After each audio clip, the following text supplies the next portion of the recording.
ఎంజీరావు గారు, Hormuz straight close అవ్వడం వల్ల దాదాపు నెల రోజులకు పైగా హర్మూజ్ స్ట్రైట్ క్లోజ్ అయింది. ప్రపంచ దేశాలన్నీ కూడా వెలువెల్లాడుతూ ఉన్నాయి. ప్రపంచ ఆర్థిక వ్యవస్థలన్నీ కుప్పకూలుతోన్న పరిస్థితి కనిపిస్తోంది. ట్రంప్ ఎంత ప్రయత్నించినా కూడా, విశ్వ ప్రయత్నం చేసినా కూడా హర్మూజ్ స్ట్రైట్ ని ఓపెన్ చేయలేకపోతూ ఉన్నాడు. ఇక ట్రంప్ మీద నమ్మకం లేదు ప్రపంచ దేశాలకి. సో హర్మూజ్ ను తెరిపించేందుకు చర్చలు స్టార్ట్ అయ్యాయి. బ్రిటన్ నేతృత్వంలో 60 దేశాల నేతలు భేటీ అయ్యారు. ఆ భేటీలో భారత్ కూడా పాల్గొన్న పరిస్థితి. సో భారత్ రంగంలోకి వచ్చింది కాబట్టి హర్మూజ్ స్ట్రైట్ త్వరలోనే ఓపెన్ కాబోతుందా?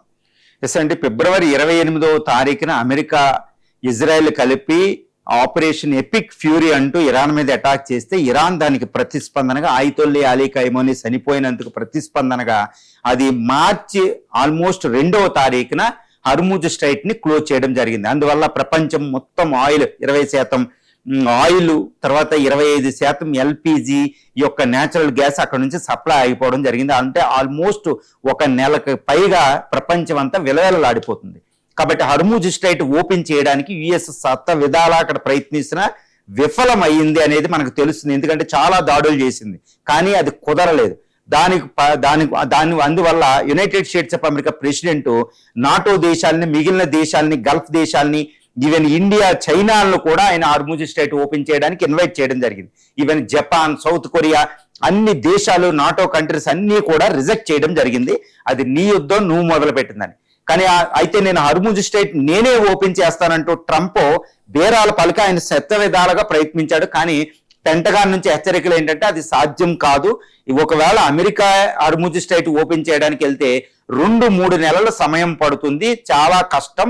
వేల మంది అమెరికన్ ఆర్మీ కూడా కోల్పోయే అవకాశం ఉంది. ఈ భూతల దాడులు చేసిన, ఈ కెష్మో, కర్గ్ ఐలాండ్ లో ఆక్యుపై చేసిన అని చెప్పడం వల్ల ఇప్పుడు హర్మూజ్ స్ట్రైట్ ఓపెన్ చేయకుండానే నేను యుద్ధం ముగిస్తాను, కావాల్సిన వాళ్ళు ఓపెన్ చేసుకోండి, లేకపోతే నా దగ్గర ఉన్న ఆయిల్ కొనుక్కోండి అంటూ యుఎస్ ప్రెసిడెంట్ చెప్పడం, నాటో దేశాలు పేపర్ టైగర్స్ అంటే టైగర్స్ అని ఓన్లీ అని పేపర్ అనుకుంటూ వాటిని క్రిటిసైజ్ చేసేటప్పటికి UK prime minister Keir Starmer ఏంటంటే నేను యుద్ధంలోకి రాను, కానీ హర్మూజ్ స్ట్రైట్ ని శాంతియుతంగా ఓపెన్ చేయడానికి ఒక అంతర్జాతీయ సమ్మిట్ పెడతానంటూ ఇప్పుడు ఏప్రిల్ 2వ తారీఖున ఈ సమ్మిట్ కండక్ట్ చేయడం జరిగిందనమాట. దీన్ని వర్చువల్ మీటింగ్ లో కండక్ట్ చేశారు. దీనికి 40 దేశాలు అటెండ్ అవ్వడం జరిగింది, ఇంక్లూడ్ ఇండియా తరఫున Indian foreign secretary Vikram Misri attend అవ్వడం జరిగింది.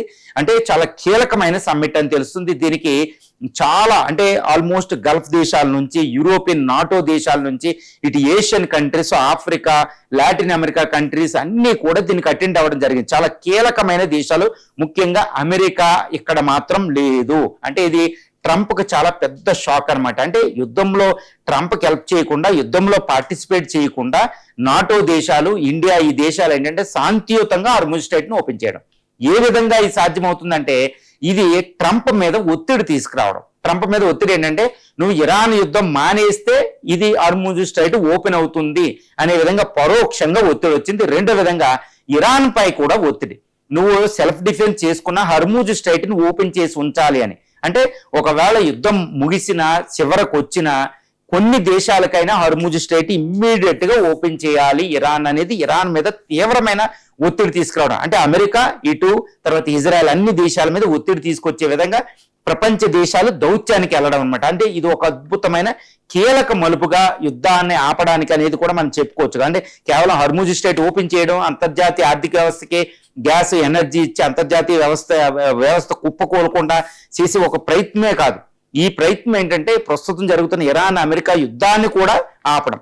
అదేవిధంగా గల్ఫ్ దేశాలు కూడా చెప్పడం అనమాట. ఇప్పుడు గల్ఫ్ దేశాలు అటెండ్ అయిన దేశాల్లో అక్కడ Saudi Arabia, UAE, Bahrain, Qatar, Kuwait, Oman లో కూడా ఉన్నాయన్నమాట ఈ అటెండ్ అయిన దేశాలు. అంటే ఏంటి, ఈ హర్మూజ్ స్ట్రైట్ వల్ల మిగిలిన దేశాలే కాదండి, గ్యాస్, ఎనర్జీ లేక, ఈ ఎక్స్పోర్ట్ లేక ఈ దేశాలు కూడా కుప్పకూలిపోయే పరిస్థితి వచ్చింది. ముఖ్యంగా సౌదీ అరేబియా, ఖతార్, బహ్రెయిన్ ఈ ఎకానమీలో కొలాప్స్ అయ్యే పరిస్థితి వచ్చింది. కాబట్టి ఆయా దేశాలు కూడా ఇమ్మీడియట్ గా హర్మూజ్ స్ట్రైట్ ఓపెన్ చేస్తే బాగుండన్నట్టుందనమాట. అంటే ఏంటి, ఇది ఒక అద్భుతమైన ప్రయత్నం. ఈ ప్రయత్నం వల్ల ఇరాన్ అనేది తొందరగా దీనికి ఒప్పుకునే అవకాశం ఉంది. ఎందుకంటే ఇప్పుడు దౌత్యాన్ని అది ఎప్పుడు చెప్తుంది, అమెరికా సపోర్టుదారులకు మినహాయిస్తే హర్మూజ్ స్ట్రైట్ నేను ఓపెన్ చేశాను, ఇదిగోండి వెళ్ళండి అని కూడా చెప్తున్నారు. కాకపోతే ఇక్కడ ఒకటి, ఇరాన్ ఏమంటుంది అంటే యుద్ధాన్ని ఆపాలంటే హర్మూజ్ స్ట్రైట్ నాది అని చెప్పాలి. అంతర్జాతీయంగా అక్కడ ఫ్రీ నావిగేషన్ ఉండదు అంక్లాస్ ప్రకారం. కాబట్టి ఇరానియన్ పార్లమెంట్ చట్టం ఒకటి చట్టం చేయడం జరిగింది, హర్ముజ్ స్ట్రైట్ లో వెళ్తే ప్రతి టోల్ ప్లాజా చెల్లించాలని. ఈ టోల్ ఫీ చెల్లిస్తే చాలా కష్టం అనమాట. ఫ్రీ నావిగేషన్ కి అది ఎగినెస్ట్, అమెరికా ఆధిపత్యానికి ఎగినెస్ట్, అంతర్జాతీయ చట్టాలకు విరుద్ధం. కానీ ఇప్పుడు 40 దేశాలు పీస్ సమ్మిట్ పెట్టడం, అక్కడ ఇండియా లాంటి దేశాలన్నీ కూడా ఫ్రీ నావిగేషన్ కి సపోర్ట్ చేయడం, ఇంకా అందరూ కూడా అంతర్జాతీయ జలాల్లో అందరూ వెళ్ళేటట్టు చేయాలి అంకలాస్ అనేది చాలా విప్లవాత్మక. అంటే ఇరాన్ ఇంకా దాన్ని హర్ముజ్ స్ట్రైట్ ని క్లోజ్ చేసినా, ఓపెన్ చేసిన తర్వాత అది టోల్ ఫ్రీ లాంటి ఇలాంటి వసూలు చేయడానికి ఉండదు అనమాట. కాబట్టి ఈ విధంగా ఒత్తిడి తెస్తున్నారు. అమెరికా కూడా అనవసరంగా ఇంకా హర్ముజ్ స్ట్రైట్ విషయంలో నేను భూతల దాడులకు వెళ్ళను అనుకుంటూ పీస్ డీల్కి రావాలన్నమాట. ఒక అద్భుతమైన సమ్మిట్ జరిగింది. ఇది యుద్ధ విరమణ కూడా ఒక కీలకమైన ముందడుగు అయితే మనం చెప్పుకోవచ్చు.